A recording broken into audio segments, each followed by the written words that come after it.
2026년 한국의 지주회사들을 둘러싼 게임의 판이 완전히 뒤바뀝니다. 수십 년 동안 이어져온 저평가, 바로 그 코리아 디스카운트의 고리를 끊어내 정말 거대한 정책의 물결이 오고 있거든요. 오늘 이 내용을 통해서 그 변화의 핵심이 뭔지, 그리고 우리에겐 어떤 기회가 있을지 정확히 한번 짚어보겠습니다. 네, 바로 이 그림이 모든 범연을 한마디로 요약해주고 있는데요. 쉽게 말해서 지금까지는 그냥 주식만 들고 있는 회사였다면 이제는 적극적으로 가치를 만들어내는 회사로 진화한다는 겁니다. 그러니까 2026년은 지주회사의 이 만성적인 저평가가 드디어 구조적으로 풀리는 첫 해가 될 거라는 전망이 나오고 있는 거죠. 근데 이런 의문이 들지 않으세요?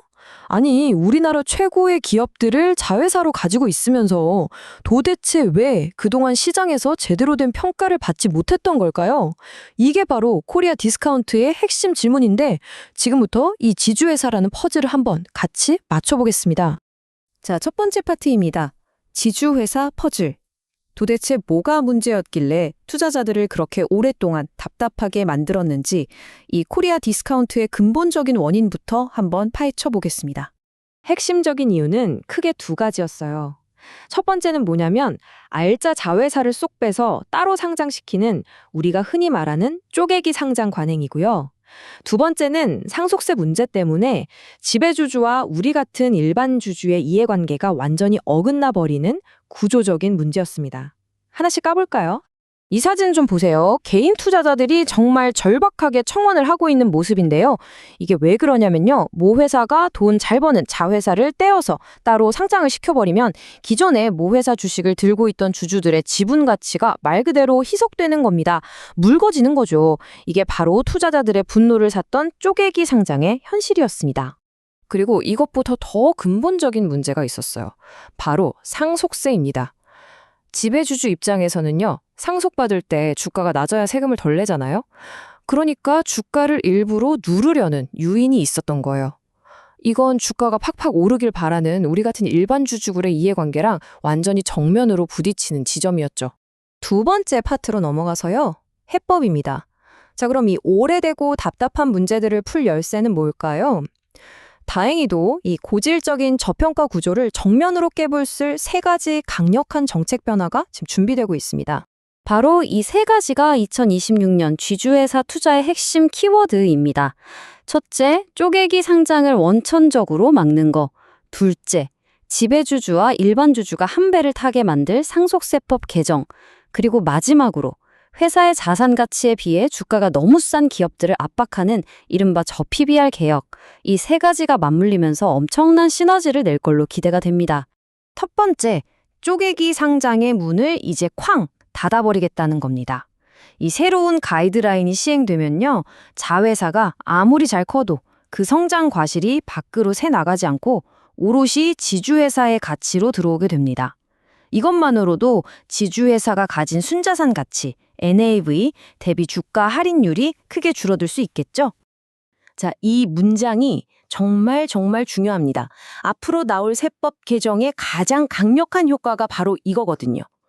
모든 주주가, 그러니까 대주주든 소액주주든 우리 회사 주가 올리자라는 단 하나의 목표를 향해 같이 뛰게 만드는 구조적인 전환. 이게 바로 거버넌스 개선의 핵심 아니겠습니까? 그럼 어떻게 모두의 이해관계를 하나로 묶을까요? 바로 이 당근과 채찍 전략입니다. 아주 간단해요. 만약에 회사가 가진 자산에 비해 주가가 터무니없이 낮다. 즉, PBR이 0.8배도 안 된다? 그럼 채찍으로 낮은 주가가 아니라 더 높은 장부가 기준으로 세금을 때리는 거예요. 반대로 주가를 제대로 끌어올리면 당근으로 세금 할증을 면제해 주는 거죠. 와, 이건 뭐 기존의 룰을 180도 뒤집는 거나 마찬가지입니다. 그리고 세금 퍼즐의 마지막 조각이 여기 있습니다. 예전에는 대주주가 상속세 마련하려고 주식을 한꺼번에 시장에 막 내다 팔아서 주가가 폭락하는 일이 종종 있었잖아요. 이런 걸 오버행이라고 하는데 이제는 그냥 주식 자체로 세금을 낼 수 있게 되니까 그런 갑작스러운 매물 폭탄 걱정을 한시름 덜게 되는 거죠. 주가 안정성에도 훨씬 도움이 될 겁니다. 세 번째 파트, 바로 기회입니다. 자, 이렇게 정책의 판이 완전히 바뀌고 있다면 투자자인 우리는 이제 뭘 봐야 할까요? 이 거대한 변화 속에서 시장 전문가들이 콕 집어 말하는 구체적인 기회는 과연 어디에 있을지 한번 들여다보겠습니다. 보시는 것처럼 시장의 분석가들은 이미 발빠르게 움직이고 있습니다.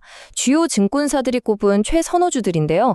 CJ, SK, LG 같은 대표 지주사들의 상승 잠재력을 굉장히 높게 보고 있다는 걸 알 수 있죠. 그중에서도 최선호주로 꼽히는 CJ를 한번 볼까요? 여기가 왜 최대 수혜주로 불리냐면요. 바로 핵심 자회사인 CJ 올리브영 때문입니다. 이걸 따로 상장시키기가 사실상 막히면서 그 어마어마한 성장 가치가 이제 고스란히 지주회사인 CJ에 반영될 거라는 분석이에요. 정책 변화의 효과를 가장 직접적으로 누릴 수 있는 사례라고 할 수 있겠습니다. 다음은 SK입니다. SK 하이닉스라는 엄청난 자산을 가지고 있는 것도 매력적이지만 더 주목해야 할 점은 주주환원에 대한 아주 적극적인 태도예요. 무려 보유하고 있던 자사주 24.9%, 거의 4분의 1을 전량 소각하겠다고 약속했거든요.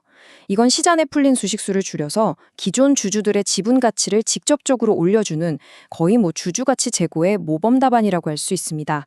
자, 이제 마지막으로 핵심만 딱 정리해 보겠습니다. 지금까지 나온 이 모든 정보를 바탕으로 2026년을 앞둔 우리가 무엇을 그리고 언제를 주목해야 할지 명확한 투자 로드맵을 그려드리겠습니다. 이 타임라인 꼭 기억해 두시면 좋습니다. 2026년 상반기에 중복 상장 규제 발표를 시작으로 7월에는 상속세법 개정안이 나오고 또 하반기에는 자본시장법 개정까지 보시는 것처럼 1년 내내 지주회사를 둘러싼 강력한 이벤트들이 계속 이어집니다. 시장의 관심이 식을 틈이 없다는 뜻이죠. 이제 모든 퍼즐 조각이 거의 다 맞춰지고 있습니다. 대주주와 일반 주주가 드디어 같은 목표를 향해 나아가고 자회사의 가치가 온전히 모회사에 반영되는 그런 구조로의 전환. 과연 2026년은 우리 증시의 오랜 숙제였던 코리아 디스카운트가 마침내 해소되는 역사적인 첫 해가 될 수 있을까요? 그 거대한 변화의 가장 중심에 바로 지주회사가 서 있습니다.